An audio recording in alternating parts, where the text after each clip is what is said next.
Hi, I'm NJEA President Wendell Steinhauer. The New Jersey Education Association is committed to great public schools for every child.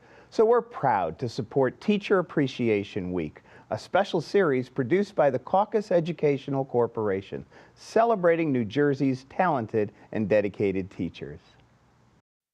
Funding for this edition of One-on-One with Steve Adubato has been provided by the New Jersey Education Association, working for great public schools for every child. Activists in cooperation with the American Medicine Chest Challenge.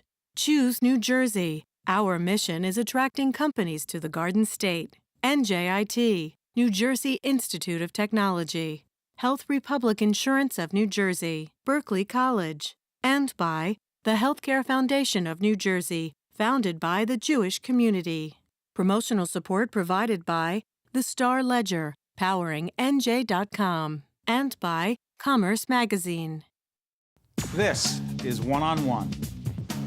When you first heard that they were doing Charlie Rose and Gayle King, didn't you go, what? People like laughing at others, so I don't mind if the other is me. See, you go right into the character. That's what it is. I'm bringing families together a half an hour each week. Man, I'm doing something special. And so I do feel successful.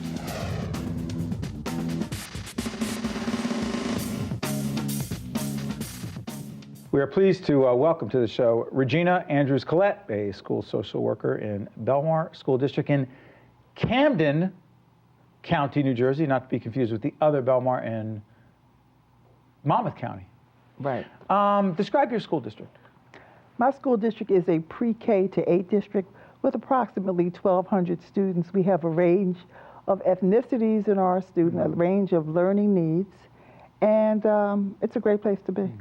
And you're part of our Classroom Close-Up initiative we're doing in cooperation with the New Jersey Education Association. There's something called the Village Shop we're about to see that you had a big hand in creating. Bottom line is this, before we set up the video, you've been a school social worker for a few years? 22 years. You got into it because? Dr. C. Everett Koop came to Pennsylvania Hospital to do grand rounds. He was retiring as the Surgeon General, and he asked us, who were all working in mental health, if we understood the dynamics of poverty. And when we started to raise our hands for each point that he was covering, he said, why are you here?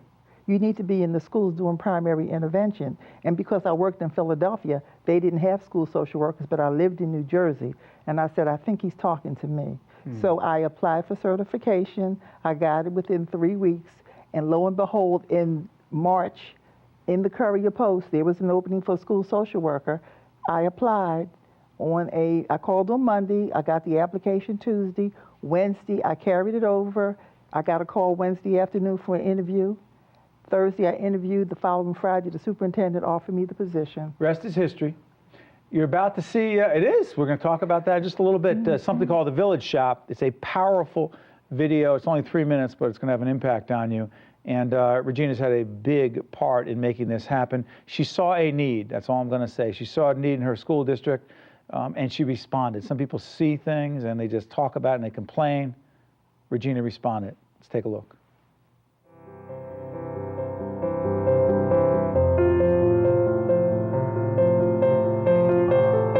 Let's do the math. Let's do it one more time. We can do it together. When you think of a village shop at a school, what may come to mind is shopping to find things that your child needs. That's one component of the village shop at Bell Oaks Upper Elementary. But there's so much more. It's also a parent learning center that includes English language learning.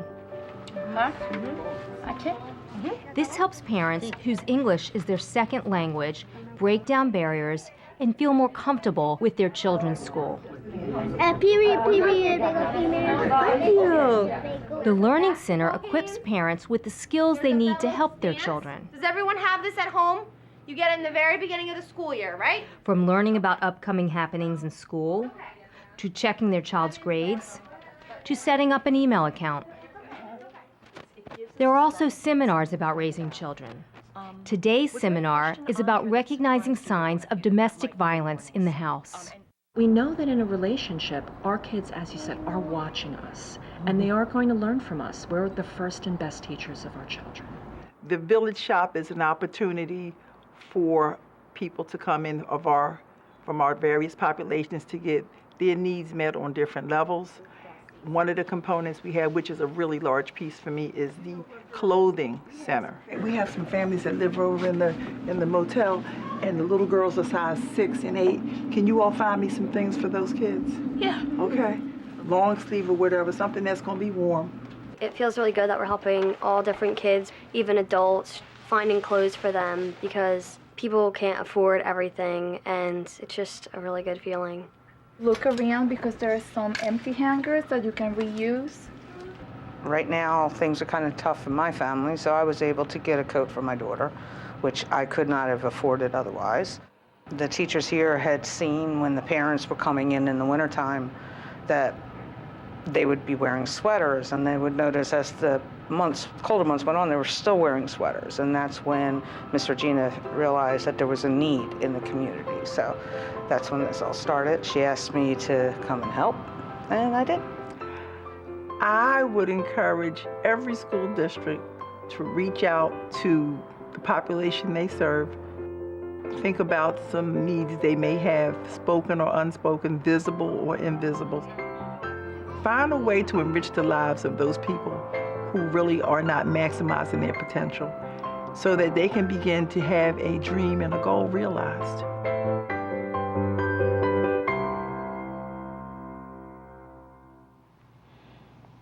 How rewarding? Yes. Big time? Big time. It's at the point now when the children are beginning to struggle academically. When you ask the parent to come in, they're coming in for the meetings. Prior to our intervention in our program, we would send letters in Spanish, whatever. We would hear nothing.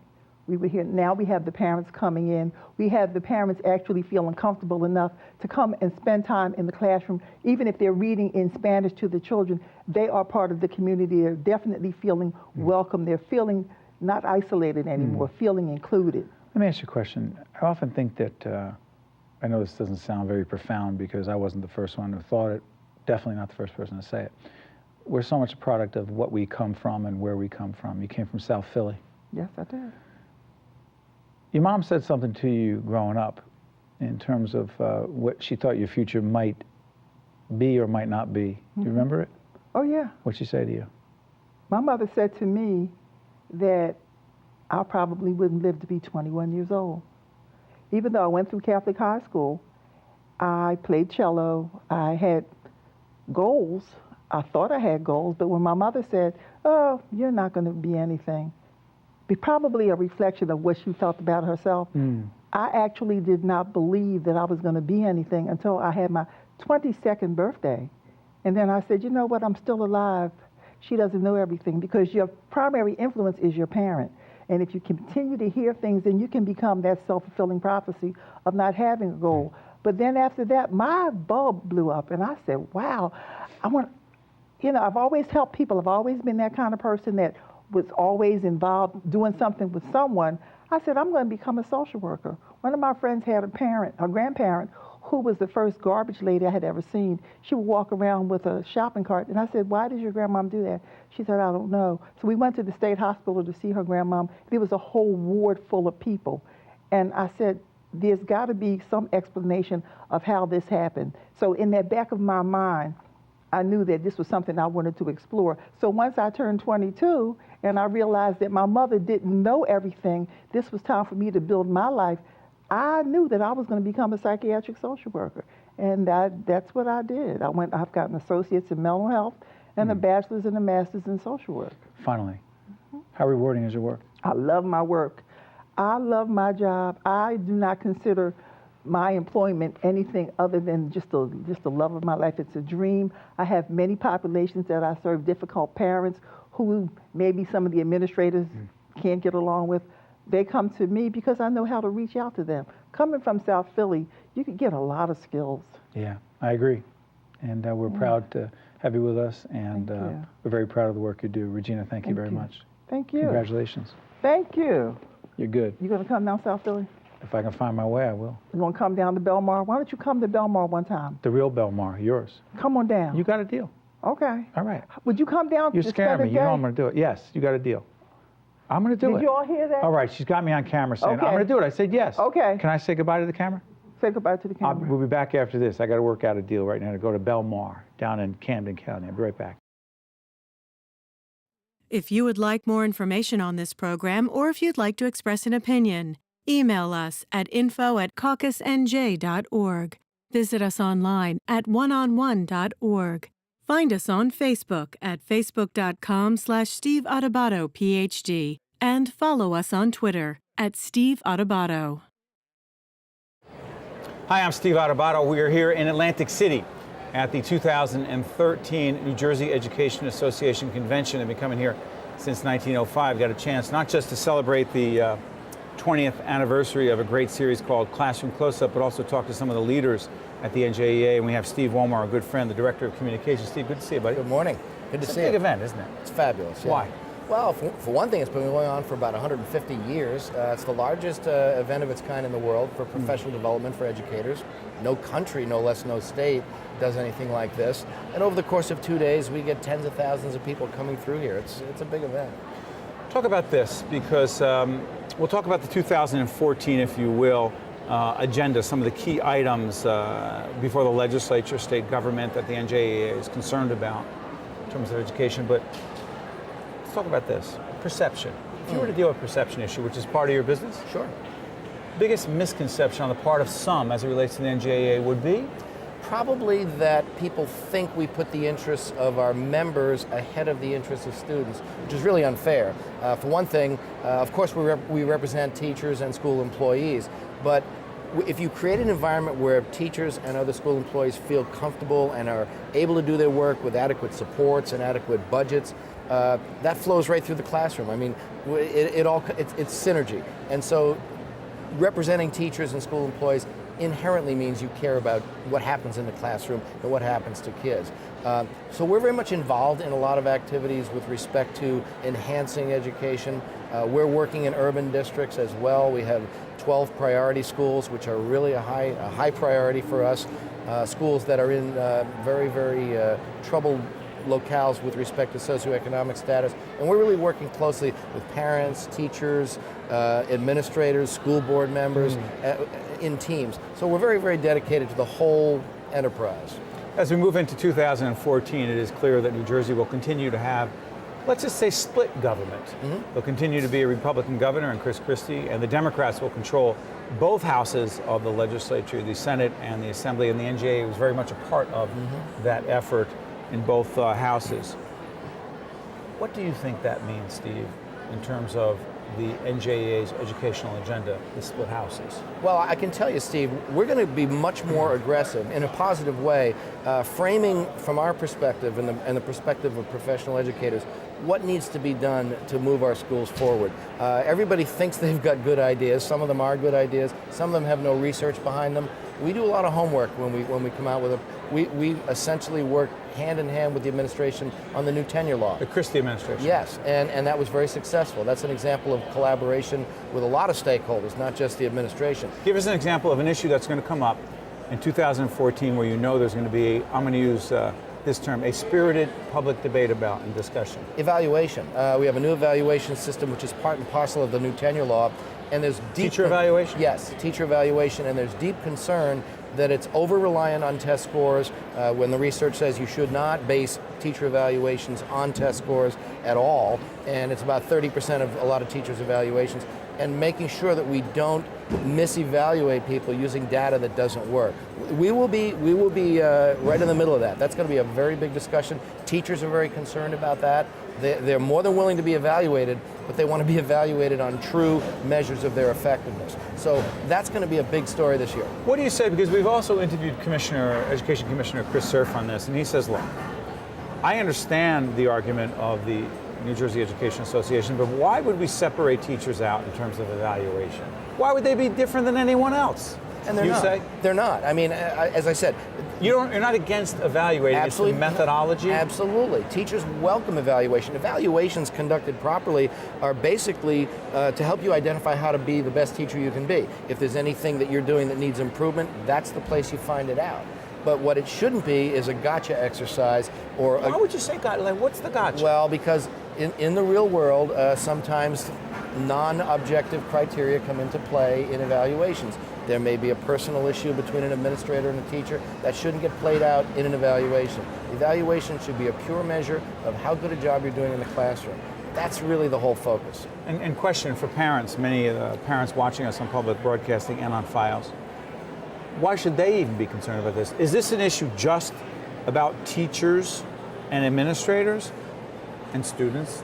Well, parents have a critical interest. They are the key actors in this whole drama because they place their kids into the school under the assumption. We do. Right, and they're under the assumption, rightly so, that those children will be well taught by people who are well prepared and who know what they're doing.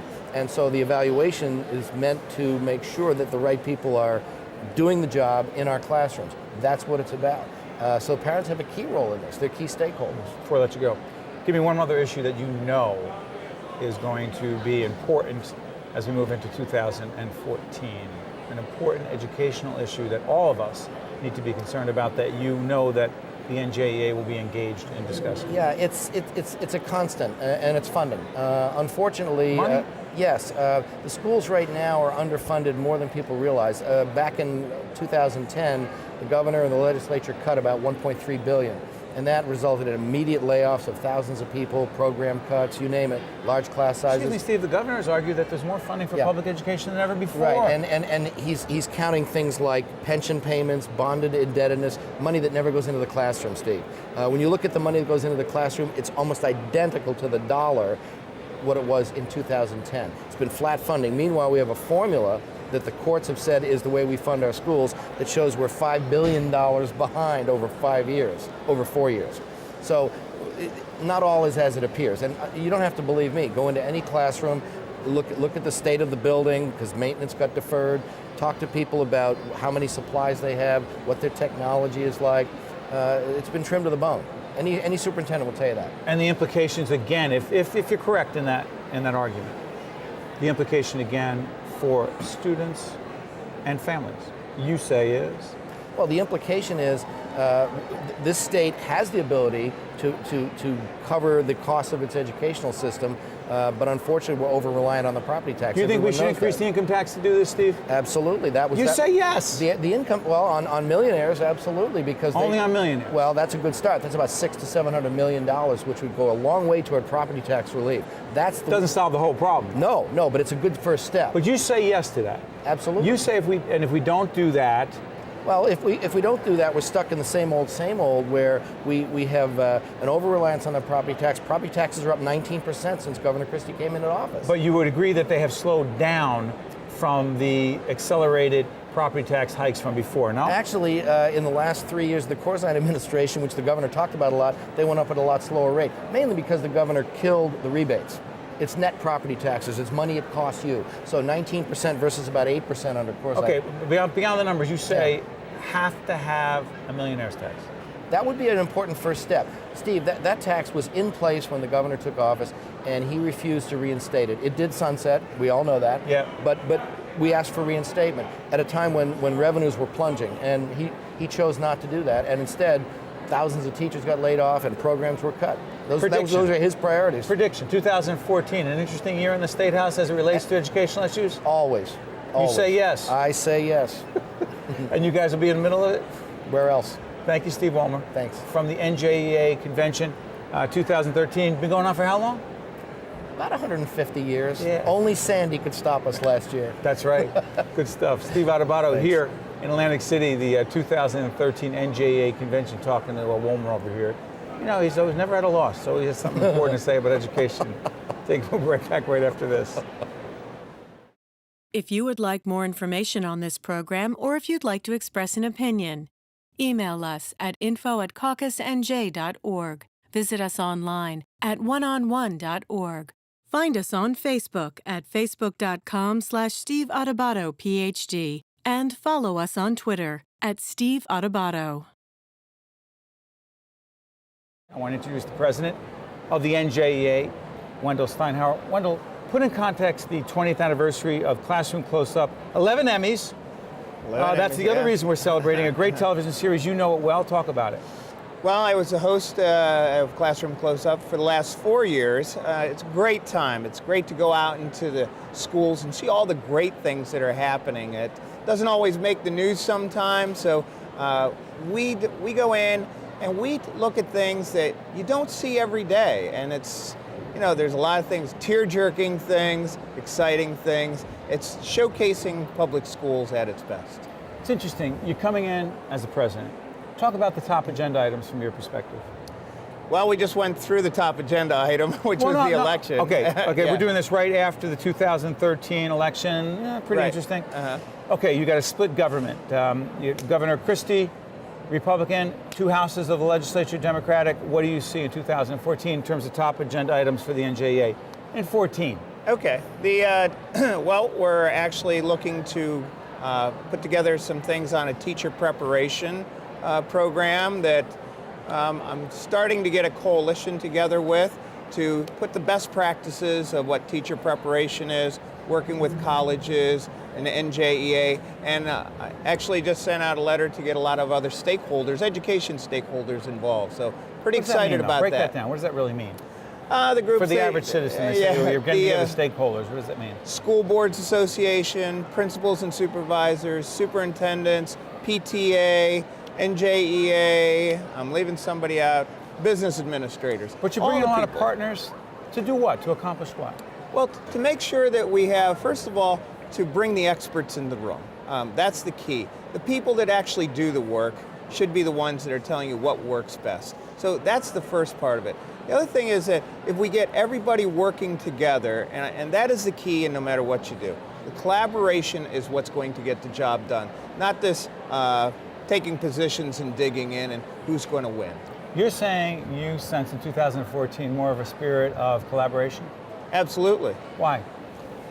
Because I've watched the last 4 years, and actually both sides spend a lot of money, spend a lot of political capital, and at the end of the day, people get demoralized, and actually if you watch in Washington, D.C., that's not winning the day.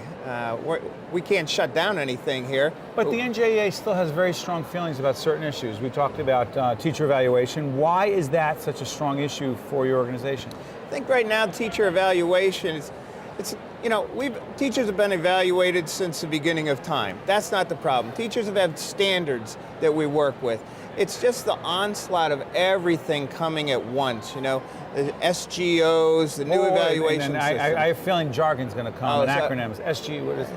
The student growth objectives, that's what's being put in place now in school districts, due by November 15th, of all teachers in all classrooms. They got to do a baseline assessment of students, and then where will they have grown in that year. It's just coming at, it's more paperwork chase than actual teaching. At the end of the day, teachers want to teach. They don't want to be cluttered up in this paper bureaucracy. Let me ask you, a convention like this. Yeah. We came here earlier this morning and there weren't as many people. Now it's starting to be a lot of activity. Since 1905, been coming down to Atlantic City.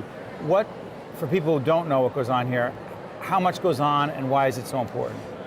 Whatever you want to do educationally, it's here. We're currently sitting on the exhibit floor, which takes up this whole convention center. Every vendor, colleges, books, AVA, programs. As a matter of fact, the Hall of Fame Museum is rolled into this building right down there. Hall of Fame Museum? It's an actual trailer that the Hall of Fame. The New Jersey Hall of Fame is connected to this convention. They're here. Yes, actually we were a major sponsor of that museum. It's in the building, a tractor trailer is in the building. Go over and look at it. And why do so many teachers come down here every year? What they're looking for, well, first of all, it's to keep up on their profession. It's to get the latest and greatest ideas. We have a high-tech hall there, you know, everything is infused with technology, showing teachers how to do it, because, you know, one of the big things is, as education moves through, everybody has a new idea, a new reform idea, like, let's get it in, but nobody does the training to bring them up. So that's what they're getting here, that professional development, that can, we're actually the ones that are teaching it. We have teachers over there showing them how to use classroom, smart boards, and technology. It's One of the really things great. I feel every time I'm down here is energy, passion, enthusiasm, and everybody here to learn. Listen, Wendell, I want to thank you for joining us. Good luck in your presidency. We look forward to engaging you in more spirited dialogues on the issues of the day involving education. I look forward to it. Great stuff. Thank you very much. Steve. One-on-One with Steve Adubato has been a production of the Caucus Educational Corporation, celebrating 25 years of broadcast excellence. Funding for this edition of One-on-One with Steve Adubato has been provided by the New Jersey Education Association, activists in cooperation with the American Medicine Chest Challenge, Choose New Jersey, NJIT, Health Republic Insurance of New Jersey, Berkeley College, and by the Healthcare Foundation of New Jersey. Transportation provided by Airbrook Limousine, serving the metropolitan New York, New Jersey area. One-on-One with Steve Adubato has been produced in partnership with St. Joseph's Healthcare System. When you work at a public school, you're a part of the community. So when Superstorm Sandy hit, the school employees jumped right in to help. The middle school here served as a refuge for people who were forced from their homes. We all pitched in to help. Custodians, cafeteria workers, teacher aides, mechanics, groundskeepers, all pitching in to help out. School employees are part of a team, whether it's to help educate our children or to recover from a terrible tragedy. That's why I'm so proud to be a member of the NJEA.